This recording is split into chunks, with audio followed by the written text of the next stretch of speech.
তিনবার কি হলো অ্যাবসেন্ট, কি হলো ফেল। কেন ফেল হবে? ইচ্ছাকৃতভাবে পরীক্ষা কেন্দ্রে তারা নিয়ন্ত্রণ করে, তারা ইচ্ছাকৃতভাবে বাংলাদেশে 10 লক্ষ শিক্ষার্থী আছে, 10 লক্ষের ভিতরে তারা কি করে ইচ্ছাকৃতভাবে 10,000 লোকের অ্যাবসেন্ট করাই দেয়, অ্যাবসেন্ট করতে ফেল করাই দেয়। ফেল করলে কি হবে? আবার পুনরায় সে কি করবে?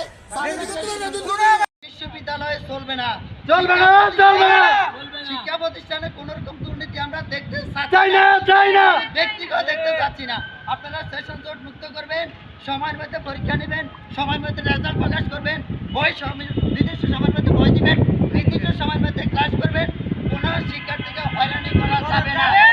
সার্টিফিকেটের জন্য আমরা পরীক্ষা দেওয়ার আগে যখন ভর্তি হই তখনই কিন্তু টাকা জমা দিয়ে দিচ্ছি। আমাকে পাস করবো না ফেল করবো কিছু জানি না, কিন্তু আপনারা সার্টিফিকেট টাকাটাও নিয়ে নেন। সে সার্টিফিকেটের জন্য অনেক প্রোগ্রাম, যখন সার্টিফিকেট নিতে চাই তখন আমাদেরকে আবার টাকা দিতে হয়। কেন? এটাকে মামা